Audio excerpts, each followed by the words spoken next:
बिस्मिल्लाहिर्रहमानिर्रहीम। आज हमारा चाइनीज़ लैंग्वेज का लेसन नंबर 5, जैसा कि आप देख रहे हैं लेसन नंबर 5। आज हम जैसा कि आपको 1 से 10 तक चाइनीज़ लैंग्वेज के बारे में बताया था, 1 से 10 तक गिनती के बारे में, और आज 1 से 20 तक आपको बताएंगे। जैसा कि सबसे पहले अस्सलाम वालेकुम, चाइनीज़ में नी हाओ। नी हाओ ये डेली बेसिस के बोलने वाले अल्फाज हैं ताकि आपको याद हों। ठीक है, नी हाओ।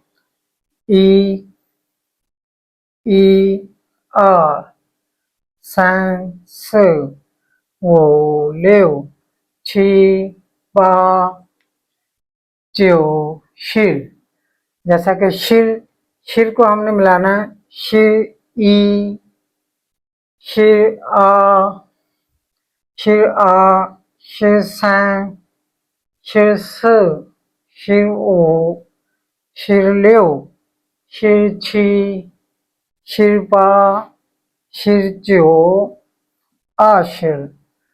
ये हम आप देख लें, ये हम आपको भी जो है ना, ये हमारी वीडियो शॉर्ट वीडियो होती है, ये टिकटॉक और फेसबुक पे ये लगेगी। ये मुकम्मल वीडियो देखने के लिए हमारे यूट्यूब चैनल पे आप विज़िट करें। मनसब भाई वॉइस के नाम से मेरा चैनल है, उस पर विज़िट करें। इंशाल्लाह आपको मुकम्मल वीडियो तसल्ली से आप उसमें देखें। अल्लाह हाफिज़।